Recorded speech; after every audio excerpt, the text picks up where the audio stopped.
और हम भू का व्यवस्था के नियम के बारे में जान लेते हैं, है ना। भू का व्यवस्था के नियम क्या कहलाता है? यह कहता है वह संख्या जिसका इकाई अंक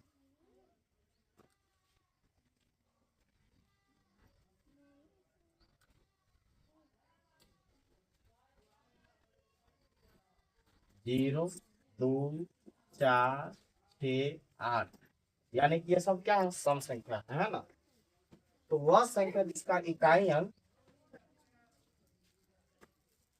सम हो, वह संख्या दो से विभाजित होगी।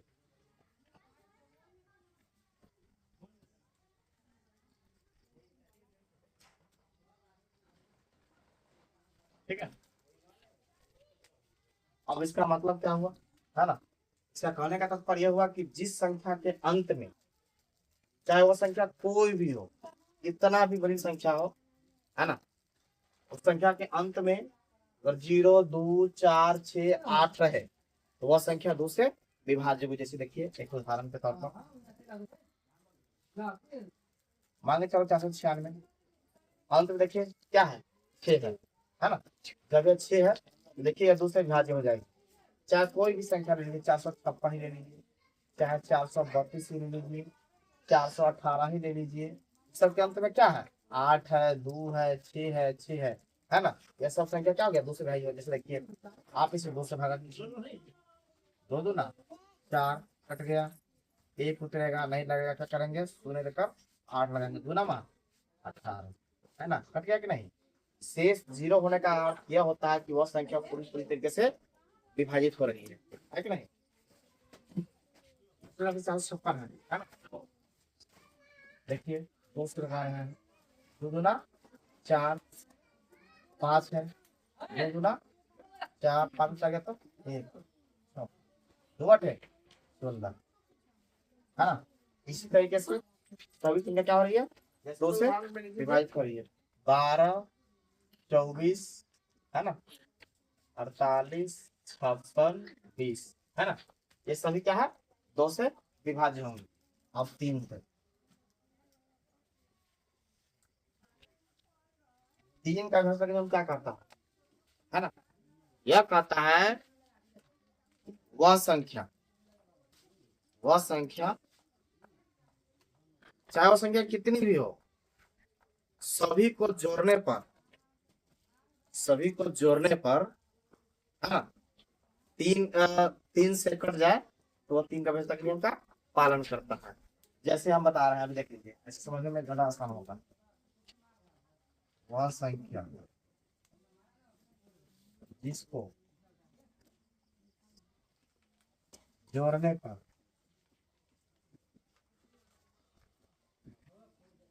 3 से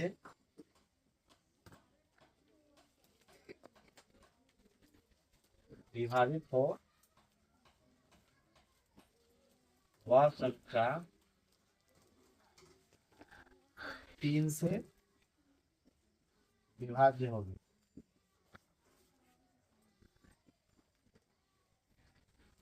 क्या कहने का अर्थ यह हुआ? अब ऐसे तो समझना 3 से तो 100 पड़ जाएगा तो 100 हो जाएगा, लेकिन इसका सेंस समझिए। यह कहता है, इससे मान के चलो 456 लिखा हुआ एग्जाम्पल के तौर पर। अब यह कटेगा कि नहीं कटेगा, इतना बड़ा संख्या में 3 से विभाजित नहीं कर जाएंगे, है ना। तो क्या करें? सिर्फ जोड़ेंगे। क्या लिखा हुआ है? वह संख्या जिसको जोड़ने पर 3 से विभाजित हो।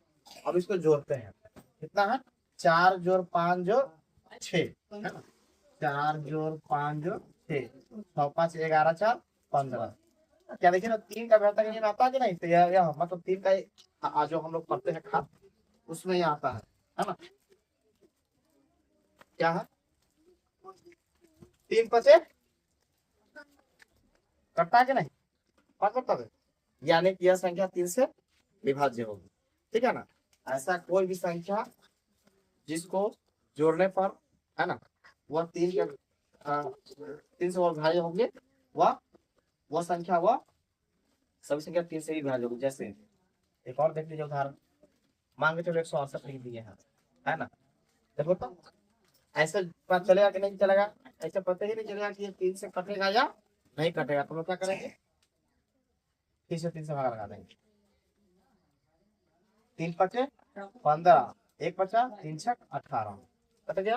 और नहीं समझ आना तो 168 में 3 से भागा लगा देंगे, 3 छक, हाँ कट गया ना, है ना। इससे पता चलता है कि यह संख्या भी 3 से विभाजित होगा। हाँ तो कौन सी रख लो,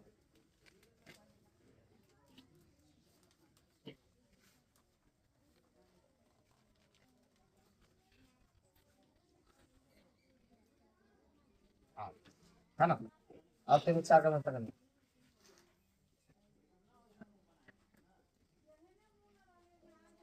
जिस संख्या का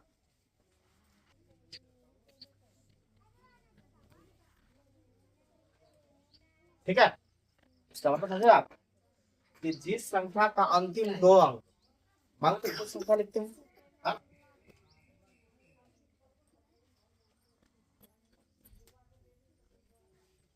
किसी भी संख्या, वह संख्या जिसका अंतिम दो अंक यानी कि इकाई और दहाई, है ना, वह 4 से भाग लगे, तो वह संख्या कितना होगी, वह संख्या 4 से भी भाग लगेगा। अब कैसे देखिए, इसको हम 56 को 4 से लगाते हैं तो क्या 56 नहीं आता है, 4 का ही 4, 4 का 16, यह लग जा रहा है भागा, है ना। यह अंतिम 2 अंक जब भागा लग गया, जब आप इसको 4 से विभाजित किया तो यह ऑटोमेटिक 4 से विभाज्य हो गया। 4 से लगाते हैं, 4 दूना 8, 6, 4 का ही 4, 2, 4, 4 छक 24, अब क्या होता है 5, 5 का ही अच्छा 5 का ही 4 का 4 सॉरी 1, 16, 7 का 16, है कि नहीं।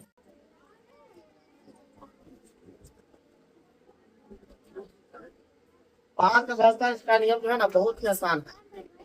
2 की तरह इसमें भी किसका मंत्र होता है कि इकाई अंक के स्थान पर, ठीक उसी प्रकार यहाँ भी वह संख्या इसका इकाई अंक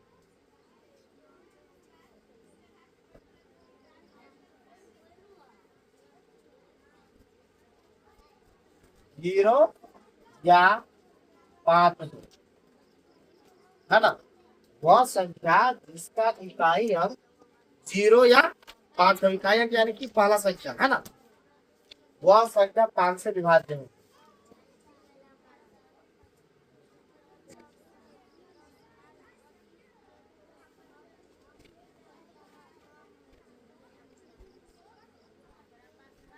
ठीक है, अब इसे कौन सा संख्या लिखिए, 45, 50, 60, 65, यह सभी संख्या जो है ना 5 से विभाजित होगी, चाहे इसके पीछे कितना भी कुछ लगा रहे उससे कोई फर्क नहीं पड़ता है, अंत में इसको 5 से कटना ही होगा, है ना। जैसे मैं उदाहरण दे देता हूँ, यही पर है ना, यही संख्या मैंने लिख दिया है, देखिए 5 से लगाइए, 5 का है 5, 2, 6, 5, 25, 1, 4 का गुना 10, 4, 4, 40, 4, 5 पापा 45, यह पूरा विभक्त हो गया ना जी। इसका मतलब यह हो कि यह सभी संख्या जो है 5 से विभक्त होगी। ठीक है, अंतिम में बताता हूँ, उसके बाद आप लोगों को दूंगा घर से बनाने के लिए।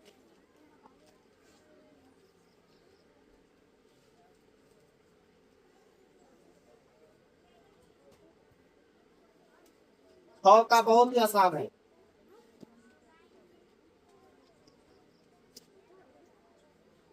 वह संख्या जो 2 एवं 3 के विभाजकता के नियम का पालन करता है।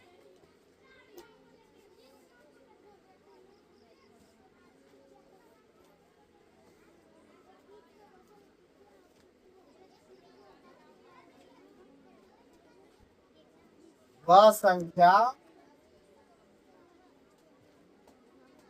100 के विभाजकता का नियम का भी पालन करें।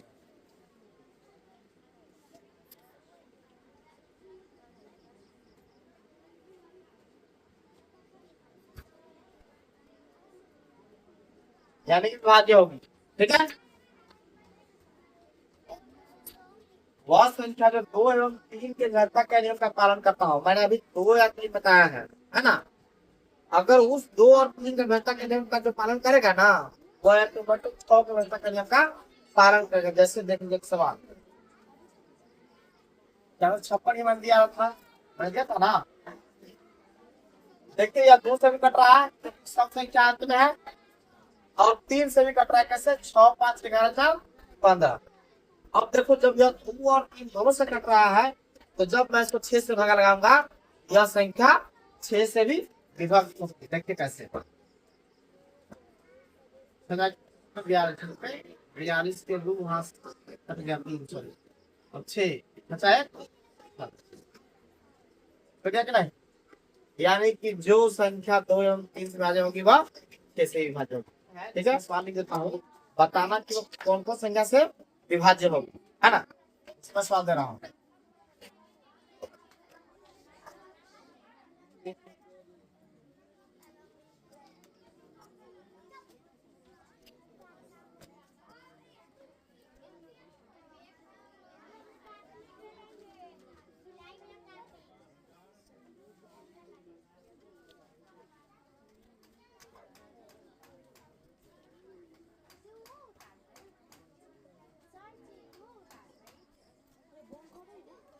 भिन्न संख्या की संख्या के विभाज्यता का नियम का पालन करती है। अब मैं यहाँ पे मैं ध्यान दे रहा हूँ, इसका बात समझ क्या है ना।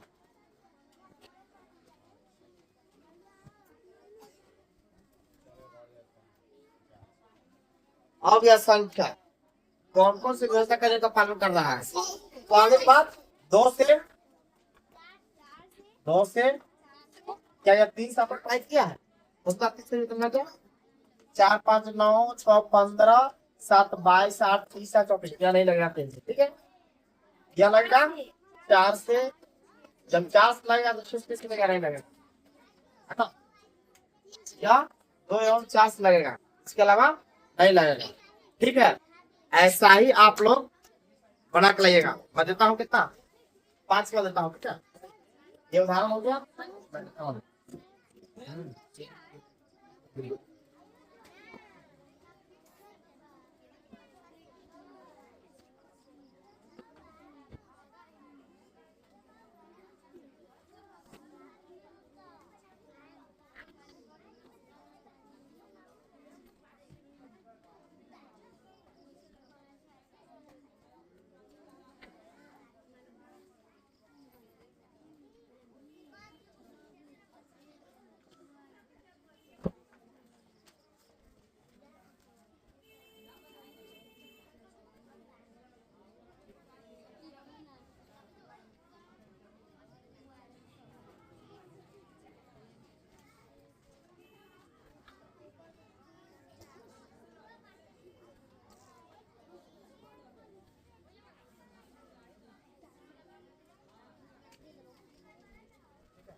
यह 5 सवाल आपको मिला है, आप लोग इसको बना के लाइए। अगले क्लास में हम आपको 6 से 12 तक का बताएंगे। ठीक है, और यह अनिवार्य रूप से याद कीजिए।